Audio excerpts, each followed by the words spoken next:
Lecture number 79 یعنی کہ 70 اور 9 آج ہم انشاءاللہ سیرت النبی صلی اللہ علیہ وآلہ وسلم کے حوالے سے ریکارڈ کروائیں گے۔ اور آج 27 تاریخ ہے، جمعے کا دن ہے، اور قبلے کی تبدیلی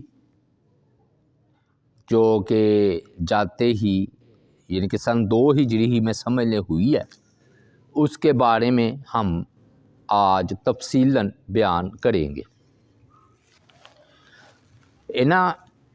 رسول اللہ صلی اللہ علیہ وآلہ وسلم کو بیت اللہ سے بڑی محبت تھی۔ اس کی ایک بنیادی وجہ یہ تھی کہ حضرت ابراہیم علیہ السلام نے بیت اللہ کو بنایا تھا، اور آپ اپنے آپ کو ابراہیمی کی طرف ہی منسوب کرتے تھے کہ میں ابراہیمی ہوں۔ تو قبلہ جو ہے نا بیت المقدس تھا شروع میں، جسے قبلہ اول بھی ہم اب کہتے ہیں، لیکن نبی علیہ السلام مکہ میں اس طرح نماز ادا فرماتے کہ بیت اللہ اور بیت المقدس ایک ہی سمت میں ہو جاتا ہے، ایک ہی جہت میں۔ تو یعنی کہ جب آپ نماز پڑھتے تو گویا بیت اللہ کی طرف بھی رخ ہوتا اور بیت المقدس کی طرف بھی، تو اس لیے یہ آپ کو زیادہ جو ہے نا پریشانی نہیں ہوئی۔ لیکن جب نبی علیہ السلام مدینہ تشریف لائے تو بیت اللہ اور بیت المقدس یہ دونوں مختلف جو ہے نا سمتوں میں تھے، مخالف سمتوں میں تھے۔ تو اگر آپ بیت اللہ کی طرف رخ کر کے نماز پڑھتے ہیں تو بیت المقدس کی طرف نہیں پڑھ سکتے تھے، اور اگر بیت المقدس کی طرف رخ کر کے نماز پڑھتے ہیں تو بیت اللہ کی طرف رخ کر کے نماز نہیں پڑھ سکتے تھے۔ تو یہ مخالف سمت تھی۔ اور جو ہے نا مدینہ میں اکثر یہودی تھے، تو لیکن نبی علیہ السلام نے جو ہے نا بیت المقدس کو ہی اللہ کے حکم سے اپنا قبلہ بنائی رکھا، لیکن آپ کی شدید خواہش یہ تھی کہ بیت اللہ جو ہے نا وہ قبلہ بن جائے۔ اور اللہ تعالیٰ کی ذات پاک نے سورہ البقرہ آیت مبارکہ کریمہ 144 بلکہ یہ دوسرے سپارے کا آغاز سے دیکھ لیں، 2 رکوع اسی پر مشتمل ہیں۔ قد نرا تقلب وجہک فی السماء، اے نبی ہم آپ کے چہرے کا بار بار آسمان کی طرف اٹھنا دیکھ رہے ہیں۔ کیوں؟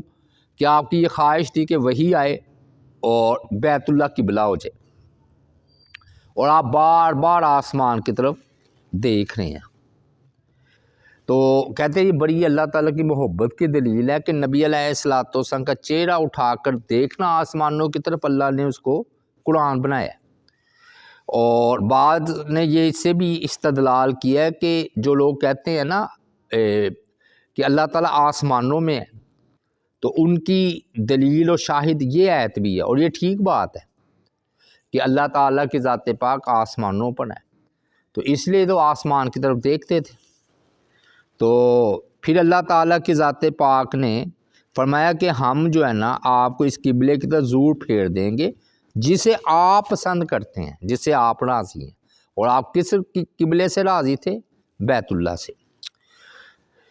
ایک قبلہ کہتے کسے ہیں؟ اس کا اصطلاحی مفہوم کیا ہے؟ ایک قبلہ کا نا لغوی معنی لغت کے حوالے سے جس کو بندہ اپنے سامنے رکھے، سمت، جہت، اور اصطلاحی طور پر جس کی طرف رخ کر کے بندہ نماز پڑھے۔ اور ایک قبلے کی طرف اگر معلوم ہو کہ ادھر قبلہ ہے تو وہ ضروری فرض ہے کہ ادھر رخ ہوگا تو نماز ہوگی۔ تو مسلمان جو ہے نا نماز میں قبلے کی طرف رخ جو ہے وہ کرتے ہیں، اور قبلے کی وجہ تسمیہ یہ ہے کہ نماز پڑھنے والا اس کی طرف متوجہ ہو جاتا ہے، تو اس لیے اس کو جو ہے وہ قبلہ کہا جاتا ہے۔ اب تحویل قبلہ یعنی کہ قبلے کی تبدیلی بیت المقدس سے بیت اللہ کی طرف کیسے ہوئی؟ یہ ہے نا کہ جس طرح نماز میں تبدیلیاں آئی ہیں نا، تو اس طرح ایک تبدیلی نماز میں یہ بھی آئی ہے۔ شروع میں معراج کے موقع پر 2 نمازیں تھیں، پھر اللہ تعالیٰ نے 4 کر دی۔ پھر پہلے نماز میں گفتگو کرنا جائز تھا، پھر منع ہو گیا۔ تیسری تبدیلی یہ آئی ہے کہ پہلے بیت المقدس کی طرف منہ کر کے نماز پڑھتے تھے، پھر بیت اللہ کی طرف منہ کر کے نماز پڑھنے کا حکم جو ہے وہ آ گیا۔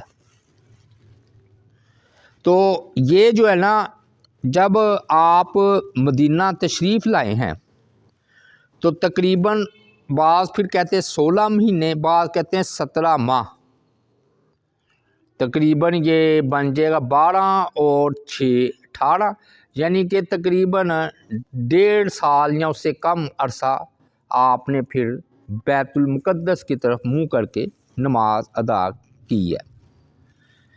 تو جب اللہ تعالیٰ نے نا اپنا حکم دیا کہ فَلَنُوَلِّيَنَّكَ قِبْلَةً تَرْضَاهَا اور فَوَلِّ وَجْهَكَ شَطْرَ الْمَسْجِدِ الْحَرَامِ، تو پھر ساتھ ہی فرمایا کہ اب آپ جو ہے نا اپنا منہ جو ہے نا بیت اللہ کی طرف کر لیں۔ یہ کب حکم آیا؟ 16 یا 17 مہینے بعد ہجرت کے۔ تو بعض انصاری صحابہ کے پاس جس نے آپ کے پیچھے نماز پڑھی بیت اللہ کی طرف، تو وہ نکلا اور اس کا گزر بعض انصاری صحابہ کے طرف ہوا، تو اس نے کہا میں حلفاً قسم کھا کر کہتا ہوں میں نے رسول اللہ صلی اللہ علیہ وآلہ وسلم کے پیچھے جو ہے نا نماز ادا کی ہے، اور آپ نے بیت اللہ کی طرف رخ کر کے نماز پڑھی ہے با جماعت۔ اور بس عصر کی نماز میں سب نمازیوں نے رکوع ہی کی حالت میں اپنا رخ جو ہے نا وہ بیت اللہ کی طرف کر لیا صحابہ نے۔ ایک بندے نے حلفاً کہا ہے اور سب نے اپنا رخ اس طرف کر لیا۔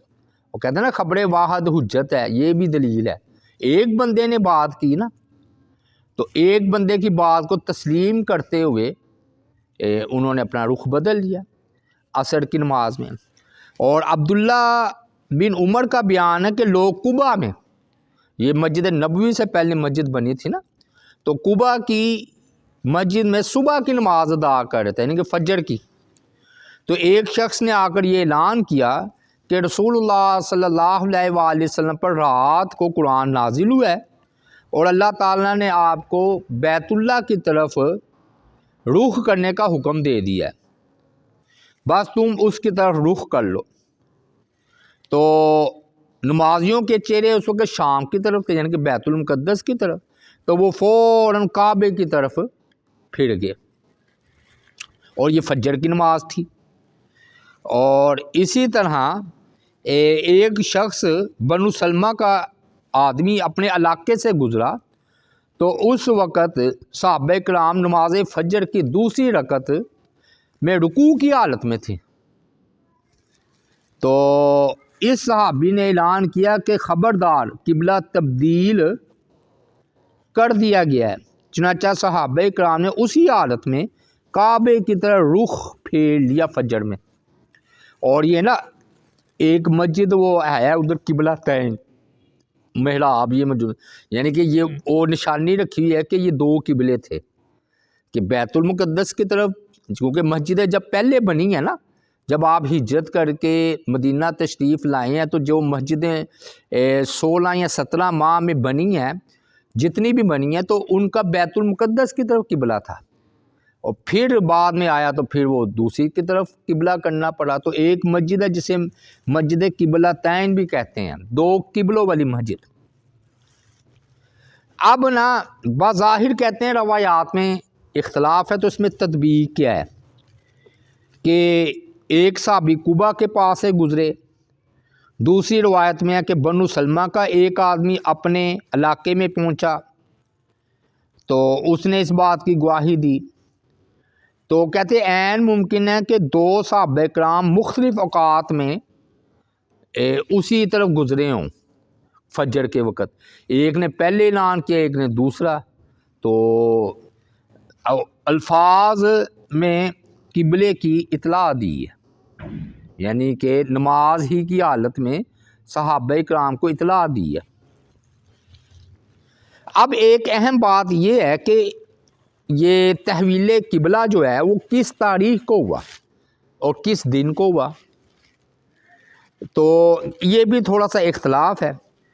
بعض کہتے ہیں یہ ہجرت کے 16 ماہ بعد ہوا ہے، بعض 17 ماہ بعد کہتے ہیں، ٹھیک ہے، اور بعض نے تو 19 مہینے کی بھی بات کی ہے، لیکن نہ زیادہ ترجیح جو ہے نا وہ 16 اور 17 ماہ والی روایات کو ہیں۔ تو وہ بھی کہتے اختلاف نہیں ہے، جب نبی علیہ الصلوۃ والسلام مدینہ تشریف لائے ہیں تو اس دنوں کو بھی شمار کر لیا، اور جس دن وہ قبلہ تبدیل ہوا ہے وہ مہینہ بھی شمار کر لیا، تو دونوں جو ہے نا مہینوں کی تاریخوں کو، دنوں کو اکٹھا کر کے انہوں نے زیادہ ماہ بنا دیے، 17 ماہ بنا دیے۔ یعنی کہ آپ ربیع الاول میں تشریف لائے نا، 12 ربیع الاول کو آپ پہنچے ہیں مدینہ، تو باقی پورا مہینہ، اور ادھر رجب کی آگے ہم بات کریں گے، مہینہ کون سا تھا؟ رجب کا، رجب کا مہینہ تھا، اور 15 اس کی تاریخ کہہ لیں، تو جو ہے نا تو انہوں نے پھر یہ 15 اور 12 کو ملایا تو ایک مہینہ زائد کر دیا، تو گویا 17 ماہ انہوں نے کہہ دیا کہ ہجرت کے 17 ماہ بعد قبلے کا حکم ہوا ہے تبدیلی کا۔ اور جنہوں نے ان دونوں دنوں کو نہیں ملایا انہوں نے کہا کہ 16 ماہ، تو زیادہ تر بہرحال جی 16 مہینے کہتے ہیں، تو کوئی 17 مہینے کہتے ہیں۔ تو بہرحال دوسرے سال کے ماہ رجب کے وسط یعنی کہ 15 کو یہ قبلہ جو ہے وہ تبدیل ہوا ہے۔ باقی ساری باتیں جو ہے نا وہ ٹھیک نہیں ہیں، یعنی کہ جی 19 ماہ، بعض کہتے ہیں جی اتنا نہیں، 16 اور 17 والی بات ٹھیک ہے۔ تو راجے کول پھر کیا ہوا جی؟ راجے کول یہ ہوا، صحیح کول، کہ بیت اللہ قبلہ بنا سن 2 ہجری ماہ رجب کے نصف میں، اور یہی کول جو ہے نا بالجزم بیان کیا جاتا ہے۔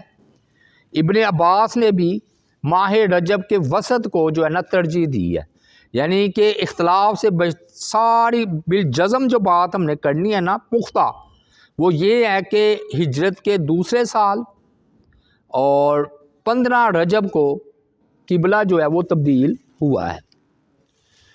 اور اسی طرح مولانا شمس الحق عظیم آبادی رحمۃ اللہ علیہ لکھتے ہیں کہ ماہ رجب میں جو ہے نا یہ قبلہ اور غزوہ بدر سے 2 ماہ پہلے کا واقعہ ہے، یعنی کہ قبلے کی تبدیلی کے 2 ماہ بعد جو ہے نا جنگ بدر ہوئی ہے، رمضان میں ہوئی ہے نا۔ اب یہ تو تاریخ کی بات ہو گئی کہ رجب کا مہینہ تھا، اور غالباً وسط کہہ رہے ہیں تو 15 رجب لگا لیں۔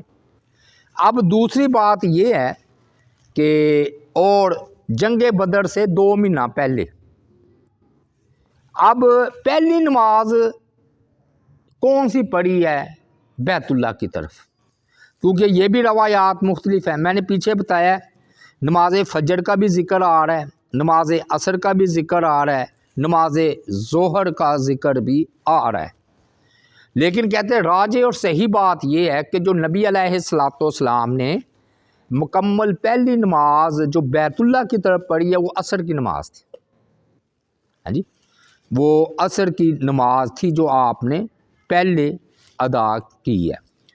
اور اس میں سمجھ لیں کہ کہتے ہیں یہ قرآن مجید میں پہلا حکم تھا جو کہ ناسخ منسوخ کے بارے میں آیا، یعنی کہ پہلے تھا نا بیت المقدس کی طرف رخ کر کے نماز پڑھنے کا حکم، تو پھر اس حکم کو منسوخ کیا، تو یہ گویا قرآن مجید میں پہلا نسخ ہے جو نازل ہوا ہے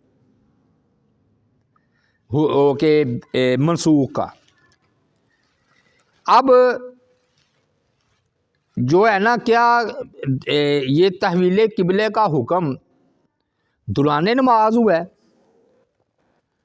تو یہ کہتے ہیں کہ بعض روایات سے یہ بات معلوم ہوتا ہے کہ آدھی کوئی نماز پڑھی جا چکی تھی، آدھی پڑھنی تھی، تو پھر حکم آیا، لیکن کہتے ہیں کہ یہ روایات پائے ثبوت کو نہیں پہنچتی نبی علیہ الصلوۃ والسلام کے حوالے سے، کہ نبی علیہ الصلوۃ والسلام پر یہ حکم جو ہے نا نماز کے درمیان آیا۔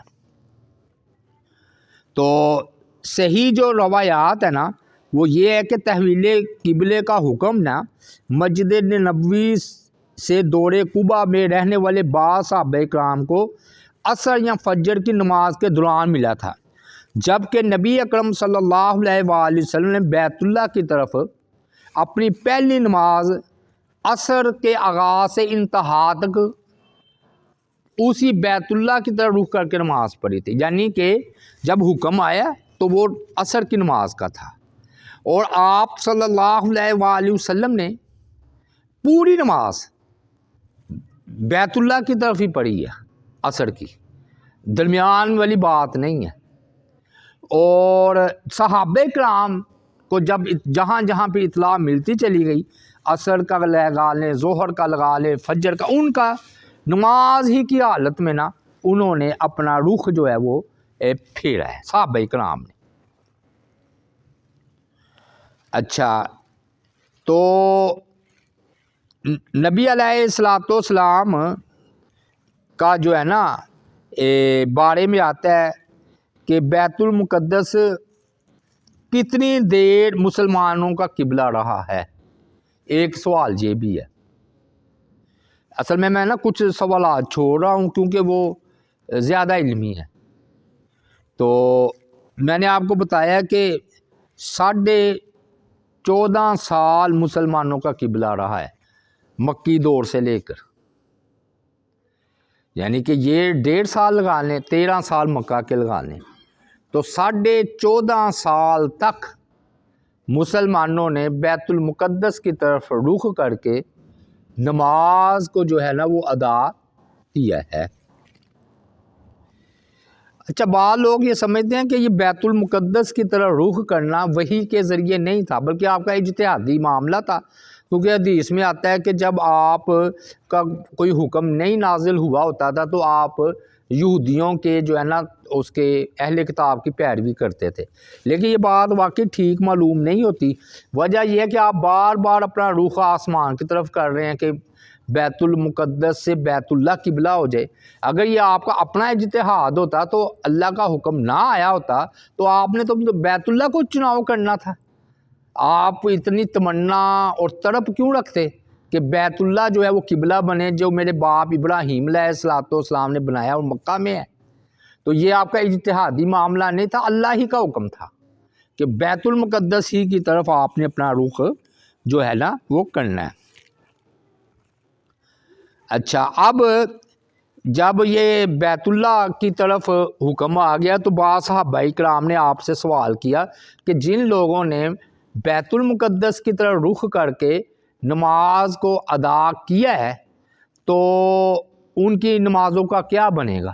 تو اللہ تعالیٰ نے فرمایا وَمَا كَانَ اللَّهُ لِيُضِيعَ إِيمَانَكُمْ، اللہ تعالیٰ ایسا نہیں کہ تمہارا ایمان ضائع کر دے۔ ادھر نا امام بخاری رحمۃ اللہ علیہ نے دلیل لی ہے وہ کتاب الغالب ایمان میں کہ اللہ تعالیٰ نے نماز کو ایمان کا ہے، یعنی کہ صحابہ کرام نے نماز کے بارے میں سوال کیا تھا تو اللہ تعالیٰ نے فرمایا وَمَا كَانَ اللَّهُ لِيُضِيعَ إِيمَانَكُمْ، کہ بے شک اللہ تعالیٰ تمہارے ایمانوں کو ضائع نہیں کرے گا، یعنی کہ نماز پڑھنا ایمان ہے۔ اور بعض جو ہے نا تحویل قبلہ سے پہلے فوت ہونے والے صحابہ کرام یعنی کہ مکہ میں جو ہے نا عبداللہ بن شہاب، مطلب بن اظہر، سکران بن عمر ہیں، حبشہ میں خطاب ہیں، اسی طرح نا یعنی کہ 9-10 صحابہ ہیں، تو یہ جو ہے نا ادھر کو وہ فوت ہوئے ہیں۔ اب اس میں حکمت کیا تھی قبلے کی تبدیلی کی، یعنی کہ شروع ہی سے بیت اللہ کی طرف حکم آ جاتا۔ دیکھیے یہ نا اصل چیز ہے نا کہ بندے کے کھڑے کھوٹے ہونے کی پہچان ہو جائے۔ اللہ تعالیٰ کی ذات پاک نے فرمایا کہ وما جعلنا القبلۃ التی کنت علیہا الا لنعلم من یتبع الرسول ممن ینقلب علی عقبیہ۔ ایک آزمائش تھی کہ فرمایا کہ اے نبی جس قبلے بیت المقدس پر آپ پہلے تھے اسے تو ہم نے صرف یہ جاننے کے لیے مقرر کیا تھا کہ کون رسول کی پیروی کرتا ہے اور کون اپنی ایڑیوں کا بل پھر جاتا ہے، اور بے شک یہ قبلے کی تبدیلی بہت بھاری ہے مگر ان لوگوں پر نہیں جن کو اللہ تعالیٰ نے ہدایت دی ہو۔ اصل میرا مسئلہ سمجھ لیں، ادھر اصل چیز ہے اللہ کا حکم، قبلہ نہیں ہے۔ جب اللہ کا حکم آیا بیت المقدس کی طرف رخ کر کے نماز پڑھ لی، جب اللہ کا حکم آیا تو بیت اللہ کی طرف منہ کر کے نماز ادا کی۔ اور اللہ تعالیٰ نے فرمایا لیس البر، غالباً قرآن مجید میں آیت ہے کہ لیس البر بان تولوا وجوہکم شطر المسجد، کہ یہ کوئی نیکی نہیں ہے کہ تم جو ہے نا اپنا منہ جو نا لیس البر ان تولوا وجوہکم قبل المشرق والمغرب ولکن البر من آمن باللہ، یعنی کہ یہ نیکی نہیں ہے کہ تم اپنا رخ مشرق کی طرف کر لو یا مغرب کی طرف۔ بات نیکی یہ ہے کہ اللہ پر ایمان لانا، یعنی کہ اللہ کا حکم ماننا۔ اصل چیز ہے اللہ کا حکم ماننا۔ جب اللہ کا حکم آیا تو غیر اللہ کو سجدہ کرنا عبادت ہو گیا، جیسے آدم علیہ السلام۔ آدم علیہ السلام کو اللہ نے خود حکم دیا فرشتوں کو کہ آدم کو سجدہ کرو۔ اب فرشتوں کا آدم جو کہ غیر اللہ ہے سجدہ کرنا عبادت ہو گیا، اور جب اس کا حکم آیا تو اللہ کو بھی سجدہ کرنا گناہ ہو گیا۔ غیر اللہ کو اللہ کا حکم آیا تو سجدہ کرنا عبادت ہو گیا آدم علیہ السلام کو، اور جب اس کا حکم آیا تو اللہ کو سجدہ کرنا بھی گناہ ہو گیا، جیسے سورج طلوع ہو رہا ہو، غروب ہو رہا ہو، زوال کے وقت۔ جب آپ ان تین ٹائموں پر اللہ کو بھی سجدہ کریں گے تو وہ گناہ ہو جائے گا۔ تو معلوم کیا ہوا؟ اصل چیز ہے اللہ کا حکم۔ اللہ کا حکم آیا، ہاروت ماروت جادو لے کر آ گئے تو وہ جادو سکھلانے لگ گئے، تو معاملہ کیا ہوا؟ اللہ۔ تو اسی طرح نہ تو بیت المقدس کی طرف منہ کرنا نہ بیت اللہ کی طرف، اصل روح ہے اللہ کا حکم۔ دوسری بات یہ تھی کہ دیکھیے نبی علیہ السلام بھی اللہ تعالیٰ کے حکم کے پابند تھے۔ وجہ ابراہیم علیہ السلام جیسی شخصیت بھی ہو، آپ کے دادا ہیں، بلکہ آپ کو بڑی ان سے محبت ہے، اور بیت اللہ سے بھی آپ کو محبت ہے، اور آپ پسند بھی کرتے ہیں کہ بیت اللہ قبلہ ہو جائے۔ کیوں؟ میرے باپ ابراہیم علیہ السلام نے تعمیر کیا ہے، لیکن جب اس کا حکم نہ آئے تو ابراہیم علیہ السلام کی ملت کی پیروی بھی نہیں ہو سکتی، یعنی کہ جزوی طور پر، یعنی کہ اللہ کا حکم نہیں نہ آیا، اللہ کا حکم نہیں آیا تو نبی علیہ السلام کی چاہت بھی ہے، لیکن ابراہیم علیہ السلام کا بنایا ہوا قبلہ اپنے وہ بزرگ ہیں نہیں بنایا، بیت المقدس کو بنایا، لیکن چاہت تھی۔ تو اس کا مطلب ہوا کہ بڑی سے بڑی شخصیت ہو، ایک طرف اللہ کا حکم ہو، دوسری طرف ابراہیم علیہ السلام کی ذات ہی کیوں نہ ہو، ان کا بنایا ہوا قبلہ ہی کیوں نہ ہو، وہ بھی نہیں بنتا۔ تو یہ جو بھائیوں تقلید کرتے ہیں اللہ کے حکم کے مقابلے پر، ہم ہر ایک کی بات نہیں کر رہے، انہیں پتہ ہے کہ اللہ کا حکم یہ ہے، تو پھر پیروں فقیروں اور اپنے ائمہ کی باتوں کو کہنا کہ یہ قرآن و حدیث سے بڑھ کر ہے، اور خاص طور پر یہ تصوف والے صوفیہ لوگ جو کہتے ہیں کہ اس مسئلے کو بھی شراب سے بھگو دے، تیرا پیر کہے تو بھگو دے، تیرا پیر کہے داڑھی کٹوا دو تو کٹوا دے۔ تو بھائی جب اللہ کا حکم نہ آیا ہو تو ابراہیم علیہ السلام کی اتباع نہیں ہو سکتی ان کے قبلے کی، تو دوسرے تو پھر واقعی شے ہی کوئی نہیں، جو محمد علی انجینئر کہتا ہے شے ہی کوئی نہیں، تو پھر ٹھیک کہتا ہے وہ۔ اچھا، اس سے یہ بھی پتہ چلتا ہے کہ دیکھیں نبی علیہ السلام کو اللہ کے وہ گرا گزرتا تھا بیت المقدس کی طرف، لیکن آپ اللہ کے حکم کے پابند تھے، اور دشمنوں کی آپ پرواہ نہیں کر رہے تھے، یعنی کہ جب اللہ کا حکم آئے میں حکمتیں آپ کو بتا رہا ہوں. تو یہ نہیں دیکھنا چاہیے کہ دشمن خوش ہو رہا ہے یا ٹھیک. اللہ کا حکم ہے. جیسے یہودی بڑے خوش تھے کہ دیکھو جی ہر کام میں تو ہماری مخالفت ہے، تو دیکھو جی بیت المقدس کی ہی طرف تو پھر نماز ادا ہو رہی ہے نا. لیکن آپ کی خواہش ضرور تھی، لیکن جب تک اس اللہ کا حکم نہیں آیا آپ نے بیت المقدس کو نہیں چھوڑا. حالانکہ یہ یہودی تانا دیتے تھے کہ ہر چیز میں ہماری مخالفت، اور قبلہ تو ہمارا ہے تو چلو، اور یہ بھی امید لگائے بیٹھے تھے کہ آج قبلے کی طرف اگر بات ہو رہی ہے تو کل اور باتیں بھی مان لیں گے. آج ہمارا قبلہ مان رہے ہیں تو کل وہ بھی مان لیں گے. پھر اس سے نا یہ اللہ تعالیٰ کی ذات پاک نے کیوں کیا؟ اس لیے کہ مسلمانوں کا علیحدہ ایک جو ہے نا امتیازی معاملہ ہو کہ ہر مسلمان بیت اللہ کی طرف رخ کر کے جو ہے وہ نماز کو ادا کرے. اللہ تعالیٰ کی ذات پاک نے نا ایک عجیب پشین گوئی کی، اور حیرت کی بات ہے کہ یہ قرآن مجید کا ہی معجزہ ہے کہ وقت آنے سے پہلے پشین گوئی کی اور اعلان بھی کیا. تو جو مخالفین تھے ان کو چاہیے تھا کہ اس پشین گوئی کو جھوٹا ثابت کرتے، لیکن انہوں نے ویسے ہی کیا جیسا قرآن نے کہا تھا. قرآن نے کیا کہا؟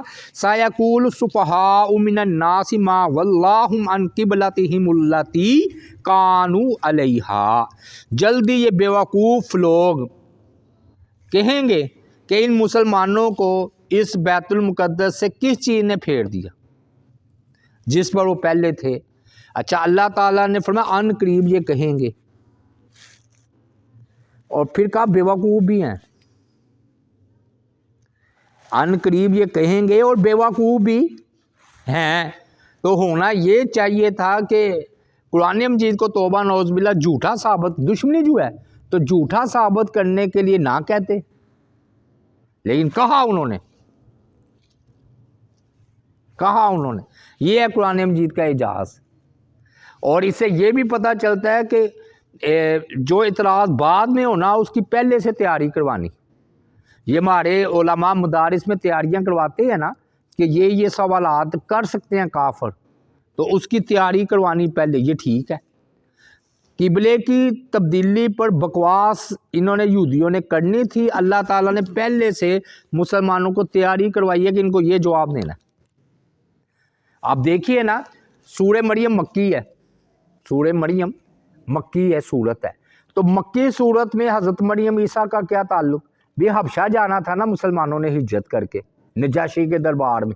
تو اللہ تعالیٰ نے پہلے سورہ مریم کو نازل کر کے جعفر بن ابی طالب کو دی، اور انہوں نے وہی سورہ مریم نجاشی کے دربار میں جو ہے نا وہ تلاوت کی ہے. تو ہتھیار دے دیا نا ان کے ہاتھ میں. تو اس لیے قبل از وقت مناظروں کی تیاری کروانا، اشکالات کی تیاری کروانا، تقابل ادیان کا جو ہے نا کورس کرنا، اس سے یہ ثابت ہوتی ہے یہ بات. اور پھر یہ جو ہے نا اللہ تعالیٰ کی ذات پاک نے جو ہے نا یہ براہ راست پہلے بیت اللہ کی طرف کر دیتے رخ، پہلے بیت المقدس کی طرف نماز پڑھی پھر بیت اللہ کی طرف. تو اس کا جواب یہ دیتے ہیں کہ یہ آپ کی سچائی کی دلیل تھی، سچائی کی دلیل تھی. وجہ پچھلی جو کتابیں تھیں نا ان میں یہ بات تھی کہ جو آخری نبی آئیں گے نا وہ ذو قبلہ تعین ہوں گے، یعنی کہ دو قبلوں کی طرح نماز پڑھیں گے.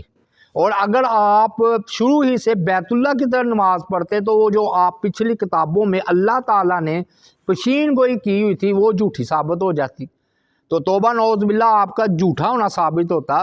تو یہ آپ کی سچائی کی دلیل تھی کہ جو پچھلی کتابوں میں لکھا ہوا تھا کہ آپ ذو قبلہ تعین یعنی کہ دو قبلوں والے ہوں گے، دو قبلوں کی طرف نماز ادا کریں گے، اس کی تائید ہو جاتی ہے. اور اس کی کیا دلیل ہے کہ یہ پیچھے یہ بات آئی تھی.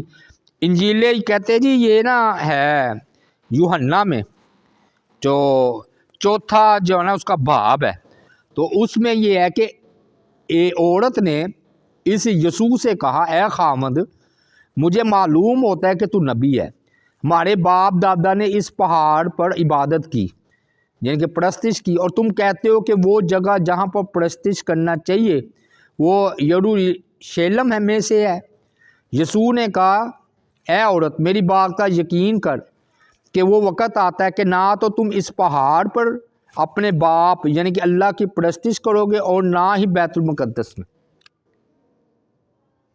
یعنی کہ دونوں کی طرح نہیں، تیسرا کوئی قبلہ ہوگا۔ ہاں جی، تو اللہ تعالیٰ نے فرمایا وَإِنَّ الَّذِينَ أُوتُوا الْكِتَابَ لَيَعْلَمُونَ أَنَّهُ الْحَقُّ مِن رَبِّهِمْ، اور بے شک وہ لوگ جنہیں کتاب دی گئی ہے وہ ضرور جانتے ہیں یہ کہ تحویل قبلہ حق ہے، ہاں جی، اور ان کے رب کی طرف سے حق ہے، اور جو وہ عمل کرتے ہیں اللہ تعالیٰ کی ذات پاک ان سے غافل جو ہے وہ نہیں ہے۔ اب یعنی کہ یہ حکمت تھی، کئی حکمتیں ہیں نا، میں نے بتایا ایک تو اللہ تعالیٰ نے امتحان لینا تھا کہ اللہ کا حکم کون مانتا ہے، دشمن کی طرف دیکھ کر میرا حکم چھوڑ تو نہیں دیتا، یہودیوں کو دیکھ کر کے ان کی دشمنی میں، اور ابراہیم علیہ السلام کی محبت میں اگر میرا حکم نہ ہو تو ادھر تو نہیں رخ کرتے، تو محبت اور نفرت کا امتحان ہوا ہے۔ ابراہیم علیہ السلام سے محبت پیار جو نبی علیہ السلام کو تھا ابراہیم اور سے، اور اسماعیل علیہ السلام کی ہی آپ نسل سے تھے، تو آپ کو تو بیت اللہ پیارا تھا، لیکن اس کے باوجود اللہ کا حکم نہیں آیا تو بیت المقدس کی طرف رخ کر کے نماز ادا کی۔ اور جب پھر یہودیوں کے ہر طرح کی دشمنی تھی یہودیوں کے ساتھ، لیکن ان کی دشمنی کی پرواہ نہیں کی، تو وہ تو کہا کرتے تھے کہ ہمارے قبلے کی طرف آپ نماز ادا کرتے ہیں۔ تو اللہ کے حکم میں نہ دوستی دیکھنی چاہیے نہ دشمنی دیکھنی چاہیے، دیکھنا یہ چاہیے کہ اللہ کا حکم کیا ہے۔ اچھا، آخری دو باتیں کر کے اپنی بات کو سمیٹتے ہیں۔ اللہ تعالیٰ کی ذات پاک نے نا، یاد رکھے بعض لوگ یہ بھی اشکال پیش کرتے ہیں، لگتے ہاتھ ہم کر دیں کہ جی ہندو کرتے ہیں، ہندو وہ کہتے ہیں جی ہم بت کی طرف رخ کر کے سجدہ کرتے ہیں، آپ کا بھی تو یہ بت ہے بیت اللہ، تو اس کی طرف ہی آپ رخ کر کے عبادت کرتے ہیں، تو گویا توبہ نعوذ باللہ بیت اللہ اور بت ایک ہوئے۔ تو اس کا سادہ سا جواب یہ ہے کہ ہم سمت کی طرف عبادت کرتے ہیں، اس بنی ہوئی کوٹھری یا پتھروں کی عبادت نہیں کرتے۔ مثلا اگر آج ہی وہ عمارت ڈھا کر اس کی اینٹیں اٹھا کر بیت اللہ کی ادھر ہندوستان میں پھینک دی جائے تو کیا مسلمان ان اینٹوں کو کی طرف سجدہ کرے گا یا اس سمت کی طرف سجدہ کرے گا؟ اس سمت کی طرف سجدہ کرے گا یا اس بت؟ تو اس کا اچھا ہندوؤں کو دیکھ لیں، بت ادھر ہے تو ادھر سجدہ کر رہا ہے، بت ادھر ہے تو ادھر سجدہ کر رہا ہے، دائیں بائیں جدھر بت ہے ادھر اس نے سجدہ کرنا ہے۔ ہم نے سمت کی طرف سجدہ کرنا ہے، ہم نے اگر ہونا ہوتا تو کیا ہم پھر وہ اس پتھر کی عبادت کرتے؟ اور بلال رضی اللہ تعالیٰ عنہ کے بارے میں جو آ رہا ہے کہ فتح مکہ کے موقع پر بیت اللہ پر چڑھ کر اذان دی ہے، انہوں نے اپنے بتوں کے سروں پر کبھی بیٹھے ہیں؟ بلی نہیں بٹھاتے، بلی تو ویسے چڑھ جاتی ہے چھلانگ لگا کر ان کے مندروں میں، لیکن یہ اس کو ہٹاتے ہیں، تو وہ تو اس کے اوپر چڑھ گئے ہیں۔ اور تیسری بات یہ سمت ہے، بعض اوقات یہ اگر بندہ یہ مسئلہ ہے قرآن و حدیث سے کہ اگر کوئی اندھیری رات ہو، جنگل ہو یا بادل چھائے ہوئے ہوں تو پتہ نہ چلے، پہلے وقتوں میں تھا کہ قبلہ کس طرف ہے، تو ایک اپنے اجتہاد سے کوئی کہتا ہے قبلہ اس سمت ہوگا تو وہ اس سمت رخ کر کے نماز پڑھ لیتا ہے، پھر صبح ہوئی تو پتہ چلا قبلہ تو ادھر ہے، جدھر نماز پڑھی ادھر قبلہ نہیں تھا، قبلہ دوسری طرف تھا، تو اب وہ نماز نہیں دہرائے گا، لٹائے گا نہیں، اس کی نماز ہو گئی۔ کیوں؟ اللہ تعالیٰ نے فرمایا قُلْ لِلَّهِ الْمَشْرِقُ وَالْمَغْرِبُ، کہہ دیجئے مشرق بھی اللہ کا ہے مغرب بھی اللہ کا ہے، اور یہدی مَن یشاء اِلیٰ صراط مستقیم، اور اللہ جس کو چاہتا ہے سیدھے راستے کی طرف ہدایت دیتا ہے۔ تو معلوم کیا ہوا، اگر ہم نے اس کو بت بنایا ہوتا تو پھر دن کی تو عبادت ہی نہ ہوتی، جو اندھیری رات میں جس نے نماز پڑھ لی۔ اور دوسری بات یہ حدیث آ رہی ہے کہ نبی علیہ السلام جب سواری پر ہوتے تھے نا، سواری پر سوار، تو آپ صلی اللہ علیہ وآلہ وسلم جو ہے نا اس کا منہ جدھر مرضی رخ ہو جاتا اس کا، تو آپ نماز پڑھتے رہتے. آج بھی ہوائی جہاز پر دیکھ لیں, ریل گاڑی میں دیکھ لیں, بحری جہاز میں دیکھ لیں, صحابہ کرام نے پہلے جہاں خیال رکھا اگر نہیں ممکن ہوا تو کوئی نماز پڑھ لی. سمجھ آ گئی نا. ریل گاڑی میں ہو, ہوائی جہاز میں ہو, بحری جہاز میں ہو, اپنی سواری پر ہو. نفلی نماز آپ سواری پر پڑھتے تھے, فرض نیچے آ کر پڑھتے تھے. تو لیکن اگر مجبوری ہو تو فرض نماز بھی سواری پر پڑھی جا سکتی ہے ہوائی جہاز پر, جیسے بحری جہاز پر. بحری جہاز سے نیچے تو نہیں اترا جا سکتا, تو اس لیے بحری جہاز پر ہی فرض نماز صحابہ کرام نے پڑھی ہے کشتیوں میں. تو اسی طرح ہم ریل گاڑی ہو, ہوائی جہاز ہو, اس میں ہم فرض نماز پڑھ سکتے ہیں. کیوں؟ نیچے تو اتر نہیں سکتے, نیچے کیسے اتریں گے ہیں. تو جہاں پر آپ کے اپنے کنٹرول ہو, جیسے کار ہے, موٹر سائیکل ہے, وہ آپ کے اپنے اختیار میں ہے.